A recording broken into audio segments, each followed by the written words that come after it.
Hey guys, this is SpiderDroid10 here, and along with my friend Trey here, say hi. Hello.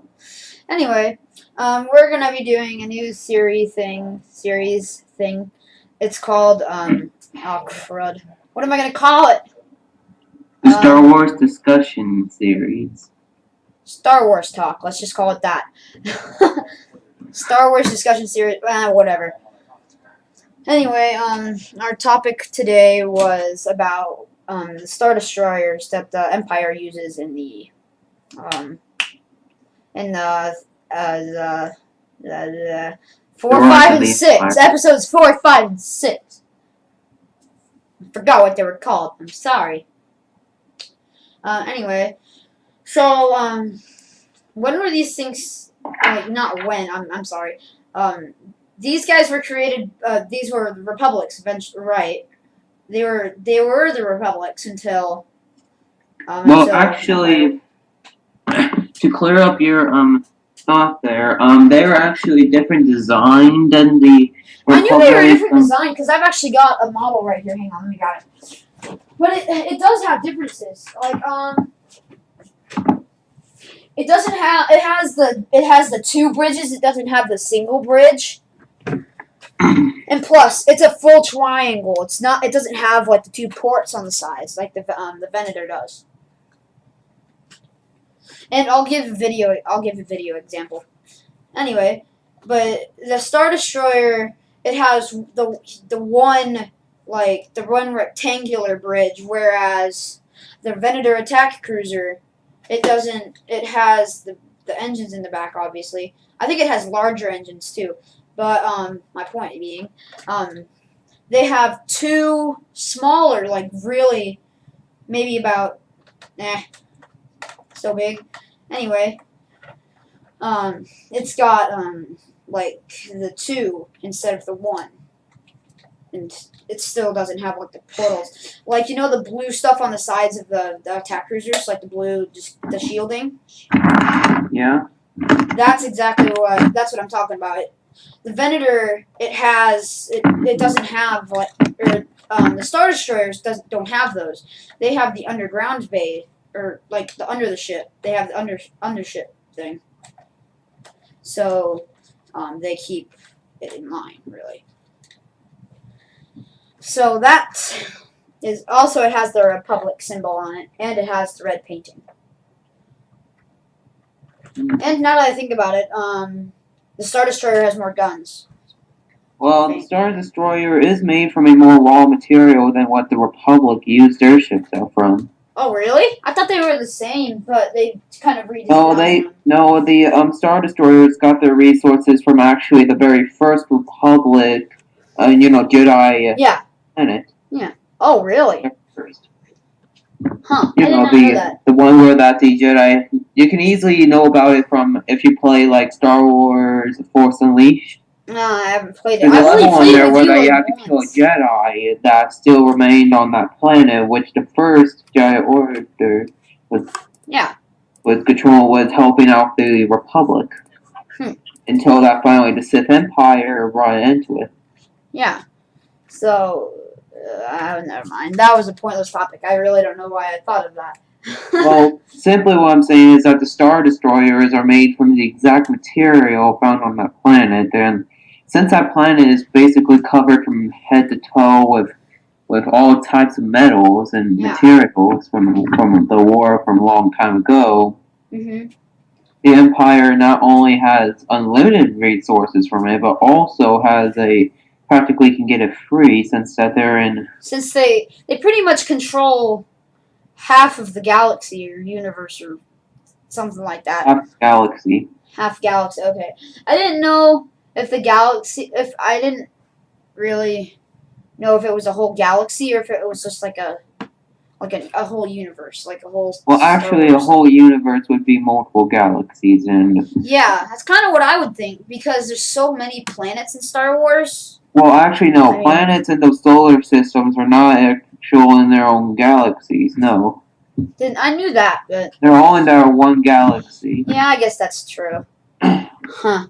And besides, if I know anything from Star Wars, I've learned from one of the comics, I believe. There was actually... Oh, you read the comics? I only have one. I only have one, too. Oh, really? I have the one where they're on Camino. Sorry, I'm like Camito. But some of the Jedi are on Camino, and they're defending the clone base. My friend gave me that one. I really like it, actually. Oh. Well, Trevor, I actually have a little thing. I have a little book that can help us figure out new topics to discuss. Well, I was wondering. I actually had one. Oh. Cool. I was wondering, why didn't the Empire use like the other, like use all of the tanks and stuff from the Republic? Well, I'm pretty sure they disassembled them, but the old Republic tanks were more bulky. I believe the Empire wanted to go for more a slick but fast but very powerful drilling power. Okay, so take the ATST and the ATRT. They're basically the same thing, only one's covered and one's not. The ATRT is faster. Why didn't they take that? Was that one the Republic or Empire? ATRT is the Republic. So basically those six-legged tanks? No, not the six-legged tanks. Those are the ATTEs. I'm talking about the two-legged scouts. Oh, yeah. The ATRTs. Well, I believe the Empire wanted a much more powerful force to use. Well, I mean, I was just saying this because, I mean, if they wanted to scout stuff, why didn't they just use those? Because those are like the most, they're pretty fast.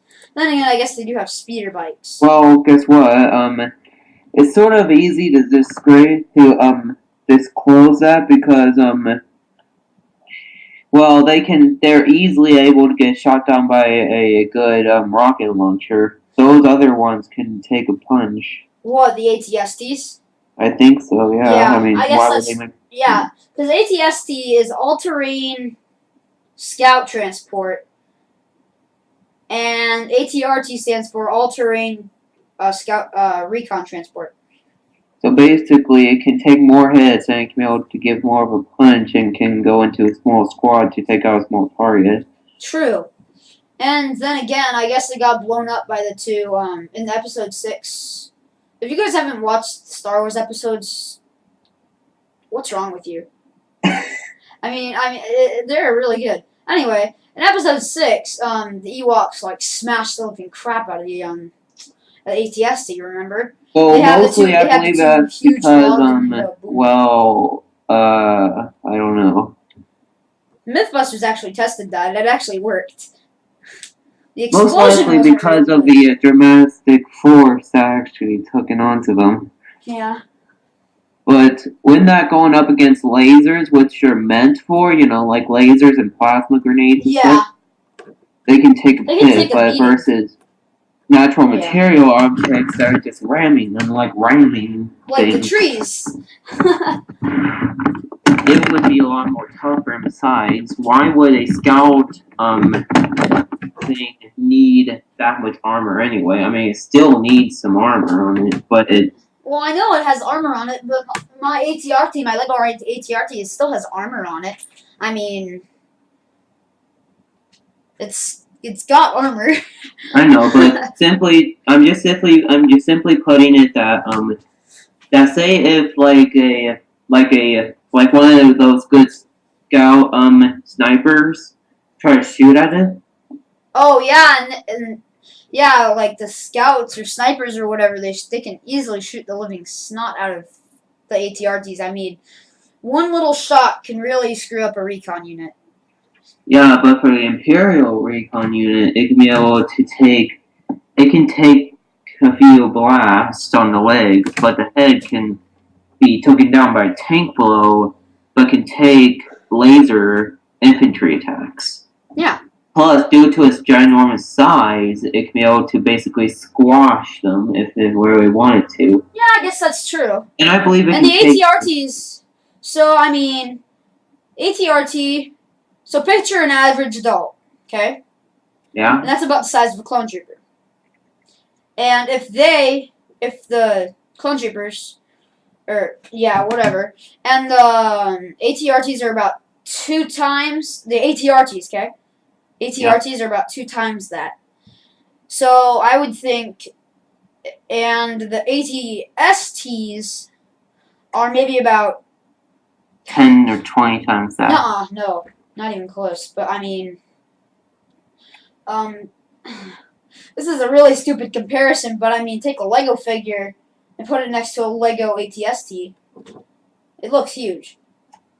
Yeah, so it can easily squash it, and plus, you can watch the movies. I mean, and also, one thing I noticed about them is that if you try to shoot them at the feet, they almost take no damage because, well, the only place where they're really weak at is at their head. That the only way to attack their head is to go up to the top of it. Get up to the hatch and then open it.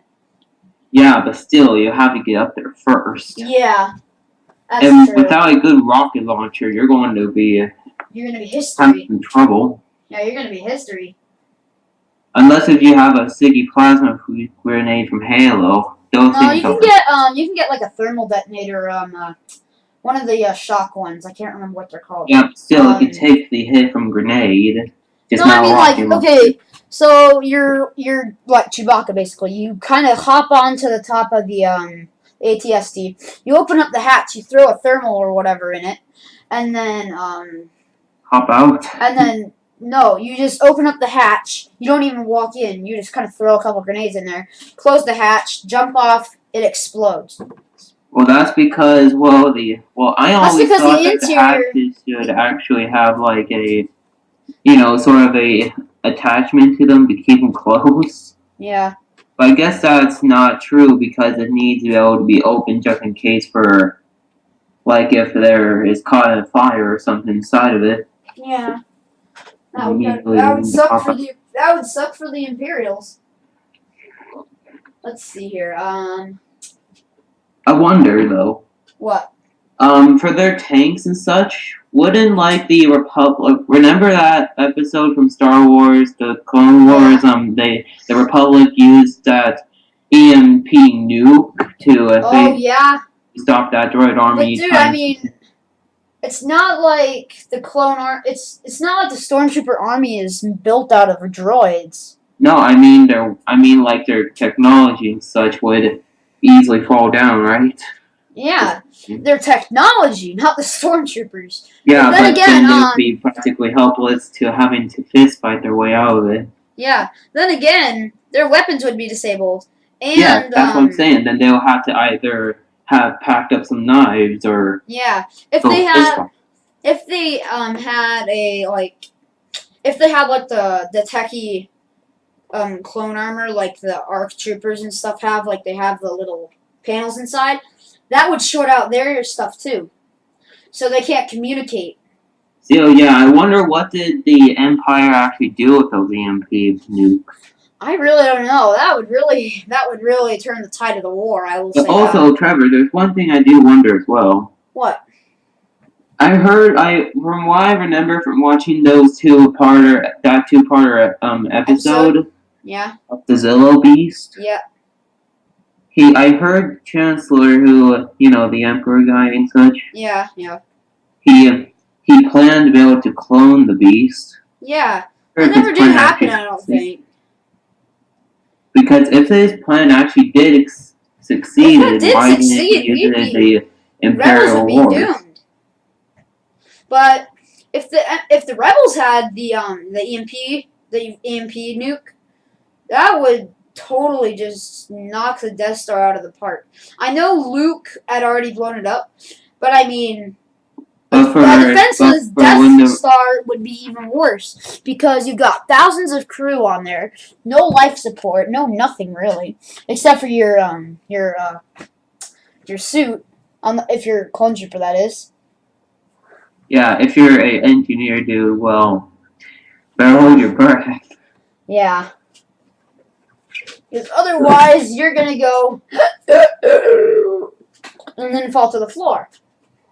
Then again, the gravity generators, if they had any, you wouldn't really fall to the floor if they were offline. So you kind of just actually no, they would be flying around. Yeah. Yeah, you know, like on the moon. Doo, doo, doo, doo. That would be funny though. I mean, I mean, that would just be funny that they, like, failed. The nuke just hit the Death Star. Now we're floating around in our own mega base. yeah, pretty much. You're just kind of floating around, just like, when is the Emperor gonna get us out of here? If he does. Whew. Because, I mean, the Emperor, he wouldn't have any oxygen mask or anything like that. Yeah, but I mean, But there's one thing I know I actually learned from YouTube about the Emperor. oh, what? He actually, since that he had a bit of a. He has a huge mastery of the Force. Yeah, also he has actually mastered some sort of part of the Force, which is called soul transfer from the dark side. Oh, really? Which allows him to inhabit the body of clone troopers. Stormtroopers. If his body dies. Stormtroopers, dude. Yes, stormtroopers. Right. He can inhabit the body of a stormtrooper and be able to basically take control from there. Yeah, true. But he wouldn't have any Force powers.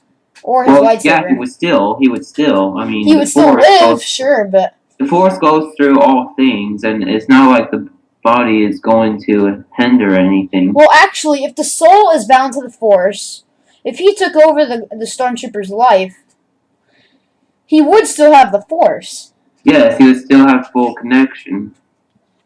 Except his body just wouldn't be there. Actually, now I think about it, the Stormtrooper would have to be right next to him because... Well, no, it's more like this because, No, I'm not saying that because of the soul transfer. I'm saying it because his lightsaber would be in his body still.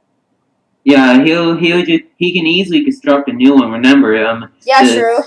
By the way, let me tell you something. The Sith crystals are actually synthetic, so... Yeah. You know what does that mean? Hang on. Here, I'll tell you. Synthetic is like man-made, right? What? Synthetic is man-made. Yeah, so basically they make their crystals from the dark side of the Force. Made by chemical synthesis, especially to imitate a natural product. So basically that's what they do for creating their crystals. I totally knew what synthetic meant. Totally. I know, but still, they create their own crystals, so that would not be a problem, really. But yeah, back to the Zillo base discussion. Yeah. If the Empire were to... If they were to clone that, I mean, Rebels would be... actually planned to do it. Just that for some reason he couldn't. Yeah, I never really did understand why they didn't. He had an entire Clone Wars to be able to do that. Yeah, he had a lot of time to do it, but I was actually kind of excited for him to clone it. I didn't really think about the movies and what would... If they were to clone that, that would be almost disastrous. And besides, the Zillo Beast is actually indestructible to anything, really. The only thing that can kill it is the gas that is, the fuel from... I can't really remember. I think it was like something minor, though. Yeah, but still, the only things that can take down that Zillo Beast is one, Force, obviously. Putting it to sleep, or two, using that fuel to turn it into a toxic. What? Toxic. Yeah. Shoot them all over with it, and even that would take a while. Yeah, it did take a while in the series. Yeah, I found it odd that the Jedi would let the Zillo Beast just come over there without arguing with the Chancellor. That would be a stupid idea. I agree. I mean, seriously. If they did clone that would be terrible. It's like that you found Godzilla on the moon, then you wanted to bring him over to Earth. Yeah, and then he would destroy the whole thing. He breaks out and he goes into a venting rage. Yeah. You could just avoid it entirely by transferring them to a neutral system, which doesn't have really any intelligent life forms. Or a neutral planet, really. We don't really know if there are any other systems, Genius. We don't have light speed. I know, but still, I meant in Star Wars sense. Yeah, true. Because by that time, we would at least be able to transform to somewhere else. At least to Mars, at least. True. Oh, But- okay. That's about time for